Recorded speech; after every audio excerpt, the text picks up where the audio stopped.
Hello दोस्तों, welcome to my YouTube channel easy civil. दोस्तों, आज हम लोग एसएससी जेई के सिलेबस डिस्कस करेंगे और उस थोड़ी बहुत स्ट्रैटेजी भी देखेंगे जिससे आप एसएससी जेई आसानी से टायर वन निकाल सके। एसएससी जेई बहुत बड़ा एग्जाम है दोस्तों, खास कर सिविल इंजीनियर्स के लिए। सिविल इंजीनियरिंग में सबसे ज़्यादा वैकेंसी आता है हमेशा। तो इस एग्ज़ाम को निकालने के लिए आपको हार्ड वर्क के साथ साथ प्लानिंग भी बहुत ज़रूरत है, और हार्ड वर्क उतना ही जितना सफिशिएंट हो। हमें ज़्यादा हार्ड वर्क नहीं करना है, हमें स्मार्ट वर्क करना है। तो देखते हैं कैसे। एसएससी जेई में मेनली 3 सेक्शंस होते हैं, जिसमें general intelligence and reasoning, general awareness, technical subjects.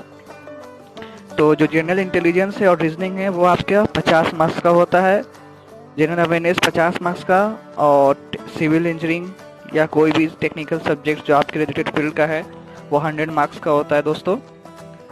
तो आइए देखते हैं डिटेल। जो ये जनरल इंटेलिजेंस एंड रीजनिंग है ये सबसे मार्क्स स्कोरिंग है। आप इस सेक्शन में सबसे ज़्यादा स्कोर कर सकते हैं। बस आपको करना क्या है, आपको करना है कि आपको इसके 6 से 7 साल के प्रीवियस ईयर क्वेश्चंस लगा लेने हैं, और इसको आपको कम से कम 45 मार्क्स इसमें लाना है, 40 to 45 मार्क्स, क्योंकि ये काफ़ी इजी होता है। तो मैंने यहाँ पे एक डिक्रीजिंग ऑर्डर में जैसे जैसे इसके वेटेज कम होते जाते हैं, सबसे ज़्यादा एनालॉजीज, सिमिलरिटीज, डिफरेंसेस से क्वेश्चंस आते हैं। फिर स्पेस विजुलाइजेशन है, प्रॉब्लम सॉल्विंग एनालिसिस है, जजमेंट है, डिसीजन मेकिंग है, विजुअल मेमोरी है, डिस्क्रिमिनेशन है, observation, relationship concept, arithmetical reasoning and number series, और भी है। तो ऐसे आपको ये सब करना है। फिर आपका जनरल अवेयरनेस आ जाता है। तो लोग गलती क्या करते हैं जनरल अवेयरनेस में दोस्तों, इसे आपको ज़्यादा नहीं पढ़ना है। जनरल अवेयरनेस में आपको 50 में 45 लोग अटेम्प्ट कर देते हैं। गलती क्या करते हैं, जनरल अवेयरनेस आपका बहुत ही बड़ा है, बहुत ही बड़ा। आपके पास वक्त कम है, तो आप जितना ज़्यादा पढ़िएगा उतना ज़्यादा कंफ्यूज हो जाएगा। तो मैं आपको बस बोलूँगा कि 30 to 35 क्वेश्चंस अटेम्प्ट करना है, और उसमें ज़्यादा वो एकदम डेडिकेटेड और कॉन्फिडेंटली अटेम्प्ट करना है। तो आपको बीइंग अ इंजीनियर, आपको फिजिक्स, केमिस्ट्री, बायो, ये साइंस वाला सेक्शन आपको 13 क्वेश्चंस इसमें पूछते हैं। आपको 13 में से तो 11-10 क्वेश्चंस कर ही लेने हैं। तो फिजिक्स केमिस्ट्री तो लगभग कर लेते हैं, आपको बायो पे थोड़ा फोकस करना पड़ेगा। फिर आता है पॉलिटी में आपको नॉर्मल क्वेश्चंस पूछते हैं, स्ट्रेट फॉरवर्ड। और एसएससी जेई का जो पॉलिटी का सेक्शन है वो काफ़ी कम है दोस्तों। आपको पॉलिटी बस प्रीवियस ईयर क्वेश्चंस लगा लेने हैं, इसको भी 6-7 साल के बस। इकोनॉमिक्स 6 क्वेश्चंस पूछते हैं। अब रहा हिस्ट्री, लोग गलती क्या करते हैं, हिस्ट्री एंशिएंट, मॉडर्न और मेडिवल सभी पढ़ते हैं। वो अच्छा है, अगर आपके पास आप 1 साल से तैयारी कर रहे हैं तो अच्छा है। इसलिए जो मैंने हमारे वीडियोस बनाए हैं हिस्ट्री में, मैंने बाकी डिटेल्ड हिस्ट्री नहीं पढ़ाया है, क्योंकि मुझे पता है कि एसएससी जेई में और ये जेई एग्जाम्स में इतने डिटेल में नहीं जाते। वो बस dates, important battles, important public figure याद वो ज़्यादातर पूछते हैं। तो उसमें भी आपको, अगर आपके पास वक्त कम है तो मॉडर्न हिस्ट्री आपके लिए ज़्यादा इंपॉर्टेंट होगा। आप मॉडर्न हिस्ट्री बस 4 से 5 क्वेश्चंस मॉडर्न हिस्ट्री से आते हैं। तो आपको ही पूछेगा क्या ज्योग्राफी और जीके करंट अफेयर्स पढ़ना है कि नहीं, नहीं पढ़ना है। बट ये 4 जो टॉपिक मैंने बताए, पहले इस पे कमांड कर लीजिए, मतलब पहले आपका ये कंप्लीट होना चाहिए। आपके पास वक्त नहीं है तो मैं ये बता रहा हूँ। जियोग्राफी बचा टाइम तो आप उसके प्रीवियस लगा लीजिए। यूट्यूब पे बहुत सारे करंट अफेयर्स के आपको मिल जाएंगे।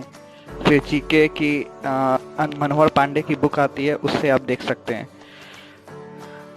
अब आते हैं सिविल इंजीनियरिंग की ओर। ये सिविल इंजीनियरिंग आपका वेटेज है इसका 100 क्वेश्चंस 100 मार्क्स के लिए। इसमें सबसे ज़्यादा वेटेज है बिल्डिंग मटेरियल्स दोस्तों। इसमें कुछ 1-2 सीरियल आगे पीछे हो सकता है, बट मोस्टली मैंने ऐसे अरेंज किया है, मतलब डिसेंडिंग ऑर्डर में। सबसे ज़्यादा वेटेज बिल्डिंग मटेरियल्स का है। तो इसके इंपॉर्टेंट टॉपिक्स है cement, concrete, technology, aggregates, bricks and stone masonry, brick masonry, timbers, paints. फिर सर्वे में आते हैं। और हाँ, एक और बात, बिल्डिंग मटेरियल्स में जो क्वेश्चन वो काफ़ी इजी होते हैं। ये टाइम भी कम लेते हैं और इजी भी होते हैं। सर्वेइंग आपका वेटेज 10 to 12 क्वेश्चंस होता है। ये कंपैरेटिवली बिल्डिंग मटेरियल से थोड़ा लेंथी जाता है। इसमें इजी क्वेश्चंस भी रहते हैं और जो इजी क्वेश्चंस बनते हैं वो mainly principles and basic concepts of surveying से आते हैं और लेवलिंग के अच्छे खासे क्वेश्चंस आते हैं। हाइड्रोलिक्स, ये क्वेश्चंस तो काफ़ी आते हैं इसमें, बट ये थोड़ा लेंथी हो जाता है। आपको इसको एक स्पेसिफिक चैप्टर उठा के नहीं पढ़ सकते, आपको इसे सीधे, अगर आप प्रॉपर्टीज और स्टैटिक्स पढ़ेंगे तभी आप काइनेमेटिक्स सॉल्व कर सकते हैं। आपको मतलब ऐसा है कि आपको अगर आपको डायनेमिक्स सॉल्व करना हो तो आपको प्रॉपर्टीज के बारे में, स्टैटिक्स के बारे में जानना होगा। स्ट्रेंथ ऑफ मटेरियल, ये काफ़ी इजी होता है। इसके क्वेश्चंस भी अच्छे बनते हैं और ये ज़्यादा लेंथी नहीं होता है। आरसीसी डिज़ाइन, इसके भी अच्छे क्वेश्चंस बनते हैं, आप वेटेज देख सकते हैं, 8 से 10 क्वेश्चंस इसमें भी आते हैं। और सब topics LSM, WSM, singly reinforced, इसमें भी जो मेन बेसिकली होता है ये LSM और WSM के सिंगली रिइंफोर्स्ड और डबल रिइंफोर्स्ड के ज़्यादा क्वेश्चंस आते हैं। स्लैब्स और बीम से भी अच्छे खासे आते हैं। स्टील डिज़ाइन, इसके क्वेश्चंस मेनली IS 800 2007 से स्टैंडर्ड्स आते हैं। आपको मतलब मेमोरी बेस्ड क्वेश्चन ज़्यादा आएंगे। आपको IS कोड अच्छे से, स्टैंडर्ड्स, आपको IS कोड के इम्पोर्टेंट थिंग्स याद होने चाहिए। एस्टिमेशन एंड कॉस्टिंग, इसके क्वेश्चंस अच्छे आते हैं बट थोड़े लेंथी होते हैं, तो मेरी सजेशन तो यही रहेगी आप इसे हमेशा जब आप ओवरऑल टेक्निकल कंप्लीट कर चुके होंगे तब इसे टच कीजिए। सॉइल मैकेनिक्स, जैसा कि हर एग्जाम में इसके अच्छे वेटेज है, इससे जेईई में भी इसका अच्छा वेटेज है। जो basic properties of soil, classification, index properties, उससे ज़्यादा क्वेश्चंस बनते हैं। इरिगेशन इंजीनियरिंग, पिछले 1-2 साल से तो काफ़ी कम पूछा गया है, बट अगर आप और पीछे जाएंगे तो 2-3 क्वेश्चंस पूछ ले जाते हैं। इसमें बेसिकली छोटे छोटे टॉपिक्स हैं, water requirements of crops, duty delta, types of irrigations. Transportation, इसमें काफ़ी कम ही क्वेश्चन, लास्ट टाइम तो शायद से, अगर मैं गलत नहीं हूँ तो क्वेश्चंस एक भी नहीं आए थे शायद से।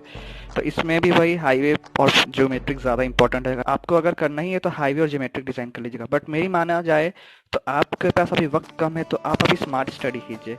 आप अभी बिल्डिंग मटेरियल सर्वे, हाइड्रोलिक्स के जो इजी पोर्शंस आपको जो लगते हैं वो कर सकते हैं। स्ट्रेंथ ऑफ मटेरियल इजी है वो कर लीजिए। RCC, steel, estimation and costing, soil mechanics, irrigation आप छोड़ सकते हैं क्योंकि इससे ज़्यादा नहीं आते। ट्रांसपोर्टेशन छोड़ सकते हैं, इन्वायरमेंट छोड़ सकते हैं। ये आप लास्ट नीचे के 3 सब्जेक्ट्स टेक्निकल सेक्शन में छोड़ सकते हैं। और इन्वायरमेंट में भी 3 से 5 क्वेश्चन, इसमें बेसिकली वही वाटर जो सेक्शन चैप्टर्स है उससे ज़्यादा आते हैं एज कम्पेयर टू सीवेज वाले से। तो दोस्तों, आपने देखा कि मेन स्ट्रैटेजी बनाना कितना इम्पोर्टेंट होता है। आप बहुत पढ़ लीजिए, हार्ड वर्क कर लीजिए, बट आपके पास प्रॉपर प्लानिंग नहीं है, आपके पास प्रॉपर टाइम टेबल नहीं है तो आप कुछ नहीं कीजिएगा।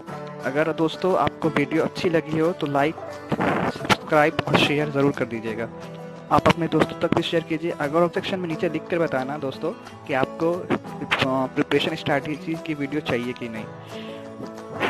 तो आपके पास कम से कम 2 महीना है दोस्तों, आप चाहो तो आराम से ये निकाल सकते हो। मैं गारंटी देता हूँ कि अगर आप प्रॉपर टाइम टेबल और जैसा मैं बता रहा हूँ आप वैसा फॉलो करते हो। टेक्निकल ज़्यादा वेटेज का, टेक्निकल को टाइम दो, रीजनिंग इजी है उसको देखो, और जैसा मैंने GS पढ़ने बोला है वैसा